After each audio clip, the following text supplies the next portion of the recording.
Hello and welcome to another episode of the CIRS Group podcast. I'm JC, And I'm Barbara. and today we have a very special guest, Melanie Pensak. Melanie is a certified speech language pathologist and mindfulness teacher, Shoemaker Proficiency Partner, the host of the Heart of CIRS podcast, and we are excited today to have her on to explore the topic of meditation. But before we get started, we are not medical providers. We're certainly not your medical provider. So if you do have any questions about your specific protocol, make sure you check in with your practitioner. Melanie, we are so excited to have you here today. Thank you. I'm excited to be here with you both. It feels so overdue because we were on your podcast what feels like a million years ago. I'm very glad that you're here to talk to us about meditation. I'm excited. So we always like to start out our interviews getting a little bit of context about our guests. So can you tell us a little bit about how you got into the CIRS world? So I presented with a pretty significant CIRS illness in 2021. And it was really sort of the perfect storm of inflammation for me. I had a big reaction after the second COVID vaccine and also was living in a water damaged building at the time that I was unaware of. And probably around the same time, I might have had some sort of tick bite exposure, or all of this together seemed to release past tick-borne and Lyme issues as well. So my body really broke down, and I was critically ill and in the hospital at some points. And my hypometabolism, my energy, the chronic fatigue was really significant. So I was mostly bedbound for a lot of the time, couldn't really lift the arms over my head, sometimes needed a wheelchair. So I had a very significant physical presentation and have fought really hard to get where I am at this point today. And it took me about a year before I got to my CIRS doctor and realized that I even had the illness. And at that point, as I started to recover, my first CIRS doctor really encouraged me to speak about what I had gone through and to write about my experience. I love to write. And so it was a way for me to sort of process everything. And my first CIRS doctor also, is an educator and a teacher, and I was really quite inspired by the way that he was talking about the illness. And I decided that I really wanted to be able to bring this idea of CIRS into the communities that I'm a part of. So that's the speech pathology world, that's the meditation world. And I knew that I was going to need extended understanding, deeper biology, and really be able to explain the illness more specifically. So I took the Proficiency Provider Diplomat program and decided to step into the surviving mold community at that point. I knew that was going to be important as an educator to really be able to speak to it. But from a meditation perspective, as I went through my illness and started to heal, I really wanted to get back into practicing meditation with other people. So prior to CIRS, I had about 10 years of meditation practice and teaching meditation. And so it's a really big part of my life. I probably have spent over 2,000 hours in silent meditation retreats and really sort of navigate my world through the lens of mindfulness. And so I was looking, to get back into online practice, and it was really quite difficult because the classes were long, the teachings were long, the meditations were long, and my CIRS brain and my CIRS body could not handle it. And I thought, there's got to be other people with CIRS that like to practice, that meditate, who are these people? And so everything sort of started out of just a desire to get back into community practice again. And over time, that grew into me really seeing that I had a skill set that the CIRS community could benefit from. And I started to, when I was ready, teach again formally. And I started meditation for CIRS then in June of 2023. So I've been guiding people through mindfulness practices for over a year and really teaching in a way that's more approachable for CIRS people. 30-minute classes, short teachings, and still showing to have benefit for those that are attending. That's so cool. For people who maybe have never touched mindfulness or I'm sorry, meditation before, what is mindfulness meditation? What does that even look like or feel like? So I think it's good to start out with maybe some things that it's not to help then get to what it is, Sure. because there are lots of different styles of meditation. So people do get confused sometimes. Meditation, mindfulness meditation is not mantra practice. So you're not like repeating a word in your mind. It's not visualization. It's not future self meditation where you're imagining something. And it's not trying to create another frequency or vibration or state other than the one that you're in. So, mindfulness practice essentially is really about diving in to your current experience. And it's counterintuitive for a lot of people because they think, why in the world would I want to do that? But when you actually start to be present and embody what's happening through the sensory system and reconnect with everything that's going on around you, it makes you feel more alive. And I think it's really what makes us human is to be present and to feel what's happening in our life experience. So yeah, and I'm curious like what it looks like, what you kind of lead people through as you lead a session like that. So most people don't realize that mindfulness meditation, being present, being curious, being in the moment without really judging things, has a path. And so, like the CIRS, we have a Shoemaker path. There are four foundations of mindfulness. So when I'm teaching, I'm essentially guiding people through that path, whether they realize it or not. And you're really starting out with being able to be grounded and embodied. And so sometimes there's folks, when they go through this traumatic process with their body, they will say, like, I feel separate from my body. I feel like I'm floating above it. I don't feel connected to it. And so embodiment practices is really about helping you reconnect and get back into the body safely in a way that works for you. And it's important that you're grounded and embodied because then the next step is to notice that there's experiences happening. Some of them are pleasant and some of them are unpleasant. And you need to have a grounded center base to be able to do that. And so then you start to understand that everything that's happening is maybe pleasant, maybe unpleasant. You then realize that that applies to the thoughts and the emotions you're having too. And so as you sit and you're grounded and you're present, you notice the thoughts that are going through your mind and the emotions that maybe you're suppressed or you haven't wanted to touch into. And so mindfulness meditation guides you through that process, getting grounded, being embodied, working with thoughts, patterns that maybe are unhelpful, and really giving you tools to work with the emotional life. We know CIRS really impacts people emotionally. And I think that it's something where people need more skill set. What I find is that when people practice mindfulness meditation for their emotions, they develop resilience because they go through it and they realize they can get through it.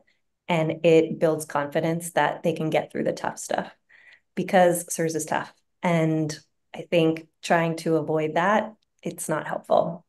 And we know that limbic retraining or limbic training practices is a part of the Shoemaker Protocol or supports the Shoemaker Protocol because a lot of us are sick for so long or we have such extreme presentations of the illness. It can really do a number on our nervous system and get us stuck in fight or flight. So, how does meditation support the limbic system? So, mindfulness meditation, the research shows that it definitely impacts the limbic system positively and that it helps to create connections between our limbic system and the rest of the brain. So, our limbic system is that primitive part of the brain. They call it the lizard brain. And one of the first parts of the brain to develop to really warn us of danger. So, like you're talking about the fight, flight, freeze, fawn, this comes very much from that system.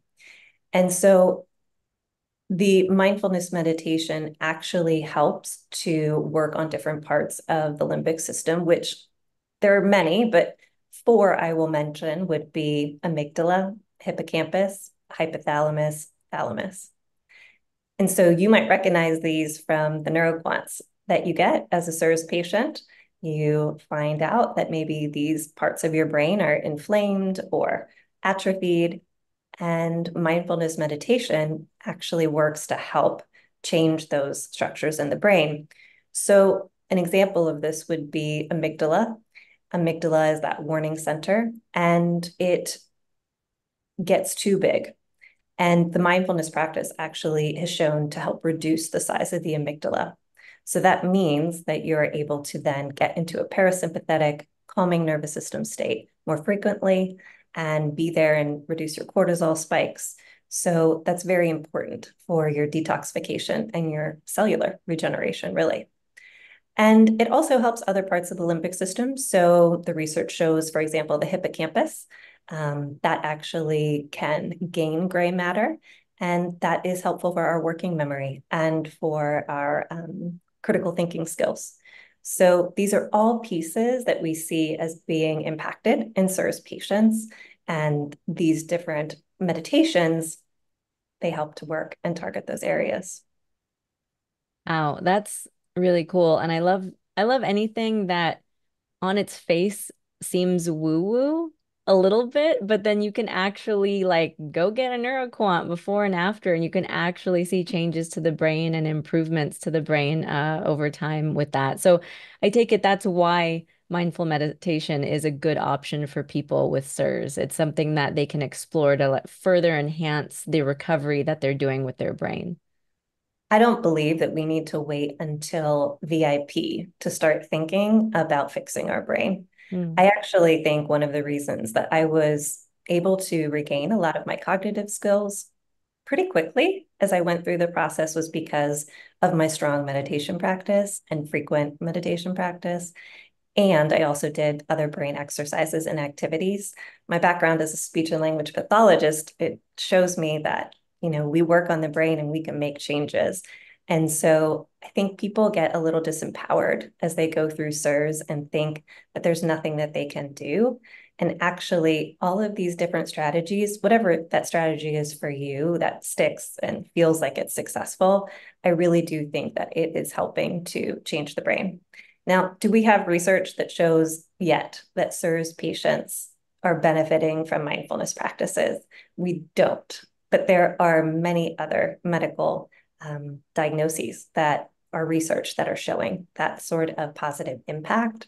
And it would be a little tricky to do a research study because is it just the meditation that's making the impact, or is it the cumulative effect of many different strategies, right? But we know that it applies to other diagnoses. So I don't see why it wouldn't apply specifically to CIRS patients as well. Yeah, don't discount the N equals one. And you have a meditation practice. So you're greatly increasing that N equals number as we speak. So it'll be awesome to hear, anecdotal data is still data, right? So it'd be amazing to hear more and more people speak up about the power of mindfulness meditation in their own CIRS recovery. So kind of to that angle, who would be a good candidate for mindfulness meditation? Do you find it's more effective at a certain stage in the protocol? You mentioned not waiting till VIP to fix the brain. I'll just share very quickly in my own experience. I tried not mindfulness meditation, but a different limbic retraining practice when I was first starting my CIRS treatment. And it wasn't effective for me for the same reason you said the mindfulness meditation you were trying to get into was not effective. It was like too much brain power that I didn't possess at the time. So do you have a recommendation for who would be a good candidate and at what point of the protocol they should start looking into it? Yeah. So I think in the first several stages of the protocol, when you're getting out of exposure, getting on your binders, and you are maybe treating MARCONs if you have it, that particular phase really is about survival and safety and regaining that. And so practices that really are calming and short and frequent seem to be of most benefit for people. So things like alternate nostril breathing or, just taking a few deep breaths or box breathing or, there are an unlimited amount of just sort of simple calming nervous system strategies that people can do, but they don't tend to stick because you're constantly, triggering your limbic system if you're in exposure, right? So you can be having mindful moments, right? Like you might take a few minutes just to look out the window at the clouds, or you might just take a minute to follow your breath. But a longer meditation, I find people are more successful at getting back into this whenever they are at that step 3. So probably passing the VCS test, have been treating, and the inflammation is starting to go down. So what I see is that people are more successful in the practice. They're able to sit through a guided meditation. And in my classes, they're usually around 15 minutes long, the practices that I offer. So that seems to be like a digestible amount of time for the brain and for the body. People, I think what the most exciting thing to me about mindfulness meditation is not necessarily, having the brain scans and the data, but just the personal reports of how it is supporting people through the process. Mindfulness meditation won't cure your CIRS, but it's going to give you tools to develop resilience to be able to face the really difficult pieces of the illness. And that includes looking at your mind and your limiting thoughts and your inner critic and all the range of emotions that come up as we go through the process: sadness, grief, anger, despair, and it also helps us to see when there are those positive shifts too. So there are times where you can feel happy and content and excited that something's shifting and changing. And the practice actually really helps you to notice that because you can feel it in the body and you're not sort of like floating above it or disassociated from it anymore. So, kind of going back to that story I shared about being really overwhelmed by the programs available out there. And I realized that, there's a certain point in the protocol where it might feel more accessible to people than others. But quite honestly, DNRS and Gupta never felt accessible to me. So, can you speak to some of the benefits of mindfulness meditation in terms of just having that access point, especially as a CIRS patient, where maybe your energy and your bandwidth varies day to day? I hear that from a lot of people, that those programs can seem inaccessible and that they really involve so much time in the day that people don't feel that they can commit to. I really don't actually know any CIRS patients that have gone through and completed those programs in my experience. And I think one thing that's really helpful about mindfulness practice is that once you actually learn how to do it, you don't necessarily need to have a guide or a teacher. And you could be in your bed, you could be on the couch, you could be in your car. You can really tap into and do it anywhere and for a short period of time or for the amount of time that works for you. So the practice really is effective. Short periods of practice many times can also lead, to effective changes in the brain. So it's okay to be able to try something more like mindfulness practice that could be more flexible and that might suit, your needs to work on the limbic system in that way. Meditation and mindfulness is actually a part of some of the limbic retraining programs. And some of the programs actually are teaching mindfulness, but they're not saying it explicitly. So it can be something that is effective and that's recognized in that way.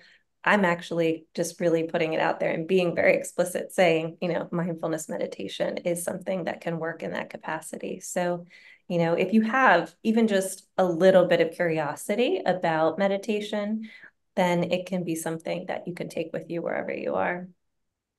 I'm so excited about this being another tool that people can use. And I know when we are thinking about tackling a new modality or a new supportive therapy, new whatever, especially if it is best done over time with some consistency, the absolute best way to get into it is to join some kind of group or have some kind of accountability there so that you are led through that process. You have a scheduled time to show up and do it every week and or multiple times a week, and you can count on that to actually kind of help you learn this new habit and integrate it into your lifestyle.